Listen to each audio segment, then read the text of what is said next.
শুভ সকাল, কেমন আছেন সবাই? আশা করছি সবাই খুব ভালো আছেন। আরেকটি ছোট্ট নিউ ব্লগে আপনাদের সবাইকে স্বাগতম। এই কয়দিনে আপনাদের কাছ থেকে এত ভালোবাসা পেয়েছি, দিন দিন ভিডিও করার আগ্রহটা যেন বেড়েই যাচ্ছে।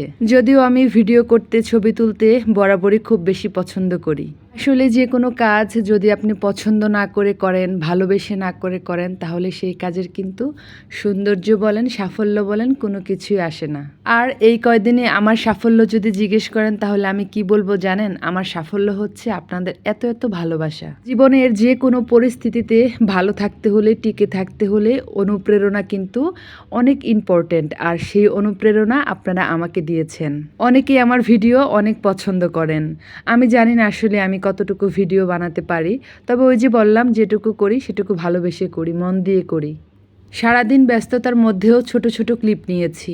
আসলে জীবনের এই বেলায় এসে আমি নিজেকে প্রচুর ব্যস্ত রাখতে চাই।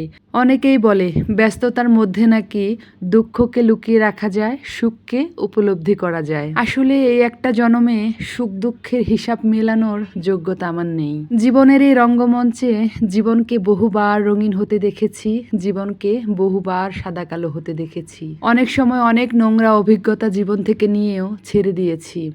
কিন্তু জীবনের এই বেলায় এসে ছেড়ে দেওয়ার যেন আর কোনো সুযোগ নেই। নিজেকে ভালোবেসে বেশি মরতে চাই, নিজের মতো করে বাঁচতে চাই। তাই বলে যে ভালোবাসা, মায়া, মমতা সব কিছু শেষ হয়ে গিয়েছে, জলাঞ্জলি দিয়েছি এমন কিন্তু না। হয়তো ওটা চাপা পড়ে গিয়েছে। সেই চাপা পড়া মায়া মমতাকে আমি আসলে আর ঘাঁটতে চাই না। জানেন তো, মায়া মমতা ঘাঁটলে শুধু দুঃখ বাড়ে। প্রতিটা মানুষ জীবনের একটা সময় গিয়ে উপলব্ধি করতে পারে তার কাছে অবশিষ্ট আর কিছুই নেই। নেই মায়া, নেই মমতা, নেই ভালোবাসা, আছে শুধু দায়িত্ববোধের একটা চাপ। সব কিছু ছেড়ে ছুড়ে দিলেও ওই দায়িত্ববোধটা কিন্তু কখনোই ছাড়া যায় না। চাইলেও আপনি এটা ছাড়তে পারবেন না। তবে দায়িত্ববোধের মধ্যে যদি আপনি সুখ খুঁজে না পান, জীবন কিন্তু আপনাকে এক ভয়ঙ্কর বিষাক্ত অভিজ্ঞতা দিবে। দায়িত্ববোধের মধ্যেও কিন্তু সুখ আছে, সেটাকে আসলে খুঁজে নিতে হয়, তাহলেই জীবন সুন্দর।